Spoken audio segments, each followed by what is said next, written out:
اماں ہمارے گھر ایک یتیم لڑکی کو لے آئیں جو بھاگ بھاگ کر میرے کام کرتی۔ چند مہینے بعد ہی یہ بات سامنے آئی کہ وہ حاملہ ہے۔ اماں نے جب اس سے سچ پوچھا تو اس نے میرا نام لے لیا، حالانکہ میں بے قصور تھا۔ مجھے اس سے سخت نفرت ہونے لگی۔ میں تو اسے معصوم سمجھتا تھا، لیکن وہ تو چال باز نکلی۔ اماں نے زبردستی میری شادی اس سے کروا دی۔ میں نے اسے طلاق دینے کا فیصلہ کر لیا، لیکن میں بچہ پیدا ہونے کے بعد DNA ٹیسٹ کروا کر اسے طلاق دینا چاہتا تھا۔ بچے کی پیدائش پر جب میں نے اس کا چہرہ دیکھا تو روح لرز گئی، کیونکہ وہ تو میرا سر درد سے پھٹا جا رہا تھا۔ کیا ہو گیا تھا میرے گھر والوں کو؟ کس کی بات پر یقین کر رہے تھے؟ کیا انہیں میں جھوٹا لگ رہا تھا؟ کہتے ہیں کہ یہ مرد کا معاشرہ ہے، عورت مظلومیت کی دیوی ہے، مگر نہیں، ایسا نہیں ہے۔ لوگ جھوٹ کہتے ہیں۔ عورت اگر کسی مرد کو برباد کرنے پر آئے تو کہیں کا نہیں چھوڑتی۔ اپنے آنسوؤں کو ہتھیار کے طور پر استعمال کرتے ہوئے اپنے جھوٹ کو بھی سچ ثابت کر دیتی ہے۔ میرے ساتھ بھی دھوکے باز لڑکی نے یہی کیا تھا، لیکن حیرت مجھے اپنے گھر والوں پر ہے۔ انہوں نے کیسے مجھ پر شک کیا؟ کیا میرے باپ کو اپنے خون پر بھروسہ نہیں تھا، یا میری ماں کو اپنی تربیت پر شک تھا؟ اس دغا باز لڑکی کے جھوٹے آنسوؤں نے مجھے ایک پل میں بد کردار ثابت کر دیا تھا۔ میں خون کے آنسو رو رہا تھا۔ نکاح خوان نے جب مجھ سے پوچھا کہ کیا تمہیں رمیسا اپنے نکاح میں قبول ہے، تو میں نے سب سے پہلے اپنی والدہ کی جانب نم آنکھوں سے دیکھا تھا۔ وہ مجھے تعصب سے دیکھ رہی تھی، جیسے میں ہی گنہگار ہوں۔ میرا جی چاہا کہ بھاگ جاؤں یہاں سے۔ مجھے اس لڑکی سے نفرت اتنی نہیں تھی جتنی گھن آ رہی تھی۔ اگر مجھ پر ایک قتل معاف ہوتا تو میں اس لڑکی کا کر دیتا۔ کیسی دھوکے باز تھی، اور شکل سے کیسی معصوم لگتی تھی۔ مجھے ذرا افسوس نہ ہوتا اگر وہ اپنے اصلی روپ کے ساتھ میرے سامنے آتی۔ ابھی مہینہ پہلے ہی تو میری اماں اس پر ترس کھا کر اسے ہمارے گھر لائی تھی۔ کیسی معصوم شکل بنائے وہ ڈری سہمی سی روئی روئی ایک کونے میں اپنے کپڑوں کی پوٹلی پکڑے یوں بیٹھی تھی کہ جیسے دنیا جہان کا ظلم بس اسی پر ہوا ہو۔ اس وقت تو میں بھی اس کے اندر چھپے چال باز چہرے کو دیکھ نہیں پایا تھا۔ گھنی میسنی لڑکی، کیسے اس نے ایک مہینے میں اپنی دینداری کے جھنڈے سب کے دلوں میں گاڑ کر خود کو کیسے سچا بنا لیا تھا۔ میں نے اپنی آنکھوں کی نمی کو چھپاتے ہوئے کہا کہ مجھے وہ لڑکی اپنے نکاح میں قبول ہے، لیکن یہ اقرار صرف زبان سے تھا۔ میرے دل میں تو اس وقت اس لڑکی کے لیے شدید نفرت تھی۔ نکاح کے ایجاب و قبول ہوتے ہی میں ڈرائنگ روم سے باہر نکلتے ہوئے گھر سے ہی باہر نکل گیا تھا۔ میرے اندر اس وقت نفرت کا تلاطم خیز طوفان ٹھاٹھے مار رہا تھا۔ میں جس قدر غصے میں تھا، اگر وہ لڑکی ابھی میرے سامنے آ جاتی تو آج یقیناً میرے ہاتھوں اس کا قتل ہو جاتا۔ میں بے مقصد سڑکوں پر اپنی بائک دوڑا رہا تھا۔ رات 3 بجے میں مختلف سڑکوں پر گھومتا رہا۔ میرا گھر میں قدم رکھنے کو دل نہیں چاہ رہا تھا۔ اگر میں گھر جاتا تو یقیناً جس طرح سے مجھ پر نکاح پر زبردستی کی گئی تھی، مجھے زبردستی کمرے میں بھیج دیا جائے گا۔ میں ایسا کوئی بھی رشتہ بنانا ہی نہیں چاہتا تھا جو مجھے اتنی ذلت اور میری کردار کشی کے بعد ملا ہو۔ 1 ماہ پہلے مجھے اس لڑکی سے اتنی ہمدردی تھی کہ مجھے لگتا تھا یہ مظلوم سی لڑکی ہے۔ رمیسا اماں کے کسی دور کے رشتہ دار کی بیٹی تھی، جس کی ماں کی تعزیت پر میری والدہ گاؤں گئی تھی۔ رمیسا کے والد اس کے بچپن میں ہی انتقال کر چکے تھے، اور والدہ 1 مہینہ پہلے۔ میری امی بہت ہمدرد خاتون تھی، اسی لیے رمیسا کو اپنے ساتھ لے آئیں۔ اس کی عمر 18 سال تھی اور میری عمر 28 سال۔ یہ لڑکی مجھ سے 10 سال چھوٹی ہوگی۔ میں نے تو کبھی اس کو ایسی نظر سے دیکھا تک نہیں تھا، کیونکہ میں اپنے آفس میں اپنی ایک کولیگ کو پسند کرتا تھا۔ میری والدہ کو بھی سارا بہت پسند تھی۔ میرے لیے رمیسا ہمیشہ چھوٹی بہنوں جیسی تھی، کیونکہ سگی بہن میری کوئی تھی ہی نہیں۔ اب یہ بھی نہیں کہ میں نے کبھی اس سے بات نہیں کی تھی۔ ہم ایک ہی گھر میں رہتے تھے، اسی لیے کسی کام کے لیے میں اسے کہہ دیتا تھا تو وہ فوراً سے کر بھی دیتی تھی۔ اکثر کچن میں امی اور بڑی بھابھی کے ساتھ رمیسا ہاتھ بٹاتی تھی۔ میں اس کو چائے کا کہہ دیتا تھا۔ کبھی بازار سے کوئی کھانے کی چیز جب میں بھابھی کے لیے لاتا تھا تو اس کو بھی دے دیتا تھا کہ یتیم اور مظلوم سی لڑکی ہے، خوش ہو جائے گی۔ ہمارے گھر میں جو بات سب کو اس لڑکی میں پسند آئی تھی وہ یہ تھی کہ رمیسا 5 وقت کی نمازی تھی، ہر وقت دوپٹہ سر پر باندھے رکھتی تھی، پابندی سے قرآن پاک پڑھتی تھی اور نیچی نگاہ رکھتی تھی۔ امی رمیسا سے بالکل بیٹیوں جیسا ہی پیار کرتی تھیں۔ ایک دن مجھے اور بھائی سے کہنے لگی کہ تم لوگ مجھے ماہانہ خرچہ زیادہ دیا کرو، میں اس لڑکی کا جہیز بناؤں گی، اس کی شادی بہت اچھی جگہ کروں گی۔ میں نے تو امی کو 10,000 سے زیادہ صرف رومیسا کے جہیز کے لیے دیے تھے، لیکن یہ نہیں معلوم تھا کہ وہ میرے ساتھ اتنا بڑا ڈرامہ کر جائے گی۔ ایک ہی دن میں یہ لڑکی مہمان سے مالکن بن بیٹھے گی، اور وہ بھی مجھ پر گھٹیا الزام لگانے کے بعد۔ یہ تو ممکن نہیں تھا، اور اگر وہ یہ سوچ رہی تھی کہ اپنے حسن کا جادو مجھ پر چلا کر میری بیوی بن بیٹھے گی، تو یہ بھی اس کی خام خیالی تھی۔ میں مر کر بھی کبھی اسے بیوی کی حیثیت سے قبول نہ کرتا، جس کی شکل سے بھی مجھے نفرت تھی۔ میں گھر میں داخل ہوا تو توقع کے عین مطابق میری والدہ سامنے بیٹھی تھی۔ مجھے غصے سے دیکھ کر بولی، کہاں گئے تھے تم؟ غصے میں تو میں بھی بہت تھا، لیکن اپنی ماں کے ساتھ بدتمیزی نہیں کر سکتا تھا، اسی لیے میں نے کوئی جواب نہیں دیا۔ امی مجھ سے کہنے لگیں کہ جو گناہ تم نے کیا ہے اس پر ہم نے ایک جائز رشتے کی مہر لگا دی ہے، اب جا کر نبھاؤ اس رشتے کو جائز اور حلال طریقے سے۔ میری والدہ اس وقت بھی غصے میں تھی۔ میں نے کہا کہ مجھ پر اس لڑکی نے جھوٹا الزام لگایا۔ آپ لوگ زبردستی نکاح تو کر سکتے ہیں، لیکن رشتہ میں کبھی اس کے ساتھ نہیں نبھاؤں گا۔ میں کبھی بھی اسے بیوی ہونے کا کوئی حق نہیں دوں گا، وہ آپ کی ذمہ داری ہے، میری طرف سے بھاڑ میں جائے۔ یہ کہہ کر میں اپنے کمرے میں چلا گیا۔ رات کے 3 بج رہے تھے۔ وہ ایک سرخ سادہ سا لباس پہنے میرے بیڈ پر بیٹھی تھی۔ مجھے تو اسے دیکھ کر ہی آگ سی لگ گئی۔ میرا فشار خون بلند ہونے لگا، دماغ کی رگیں تن سی گئی تھیں۔ میں نے پوری قوت سے دروازہ بند کیا تھا۔ وہ ڈر کر سمٹی تھی۔ اب بھی اس کا وہ معصوم چہرہ دیکھ کر کوئی یہ نہیں کہہ سکتا تھا کہ وہ کتنی چالاک اور عیار لڑکی ہے۔ مجھے خوفزدہ آنکھوں سے دیکھ کر اس نے نظریں جھکا لی۔ میرے اندر تو ایسی آگ لگی تھی کہ جی چاہا اس لڑکی کا حشر بگاڑ کے رکھ دوں۔ میری آنکھیں رات دیر تک جاگنے اور غصہ ضبط کرنے کی وجہ سے سرخ ہو چکی تھیں۔ میں بڑے جارحانہ انداز سے اس کی طرف بڑھا تھا۔ میں جیسے ہی اس کے پاس پہنچا وہ ڈر کے پیچھے ہٹی۔ شاید اسے میرے غصے کا اندازہ ہو گیا تھا۔ میں نے کہا، ابھی کے ابھی اٹھو میرے بیڈ سے اور نکلو باہر میرے کمرے سے۔ خبردار جو آئندہ تم مجھے میرے کمرے میں نظر آئی۔ میں اس قدر اشتعال میں تھا کہ نہ جانے اس کے ساتھ کیا کر بیٹھتا۔ وہ فوراً سے کھڑی ہو گئی، پھر نظریں جھکائے وہ ٹپ ٹپ آنسو میرے سامنے بہانے لگی، جن آنسوؤں سے اس نے میرے گھر والوں کو بے وقوف بنایا تھا۔ اس کے جھوٹے فریبی آنسو دیکھ کر میں طیش میں آ گیا۔ میں نے کہا، بند کرو اپنے یہ جعلی آنسو، یہ ٹسوے ان لوگوں کو جا کر دکھانا جو تمہاری عیاری سے ناواقف ہوں۔ مجھے نفرت ہے تم سے۔ اگر تم 1 منٹ بھی مزید میرے کمرے میں مجھے نظر آئی تو جان سے مار دوں گا تمہیں۔ میری بات سن کر وہ اپنے ہاتھوں کی پشت سے آنسو صاف کرتے ہوئے چلی گئی۔ میں غصے سے بیڈ پر لیٹ گیا۔ میری آنکھوں کے سامنے وہ منظر گھومنے لگا جس نے مجھے ذلت کی اتھاہ گہرائیوں میں گرا دیا تھا۔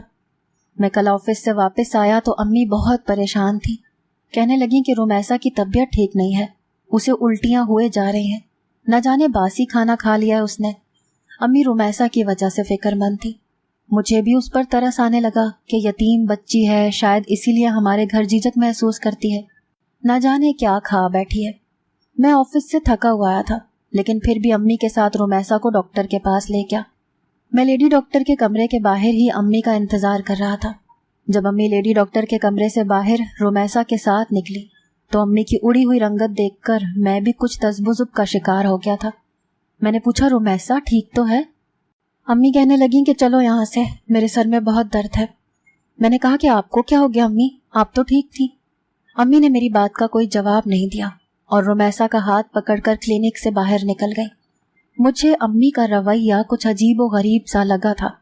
میں ان کے پیچھے ہی باہر نکل آیا، لیکن وہ رومیسا کا ہاتھ پکڑے بڑی تیز تیز قدم اٹھاتے ہوئے گاڑی کی طرف بڑھ گئی۔ رومیسا کی رنگت بھی اڑی ہوئی تھی اور وہ بری طرح سے بدحواس تھی۔ میں ان دونوں کی کیفیت کو سمجھ نہیں پا رہا تھا۔ ایسا بھی کیا ہو گیا تھا؟ وہ دونوں چپ تھی۔ میں نے اپنی ماں کو کبھی بھی اتنا پریشان نہیں دیکھا تھا جتنی وہ اس وقت تھی۔ گاڑی میں نے گھر کے سامنے کھڑی کی۔ امی نے رومیسا کو نیچے اترنے کا کہا اور خود بھی تیزی سے گاڑی سے اتر کر امی اس کا ہاتھ پکڑ کر گھر کے اندر لے گئی۔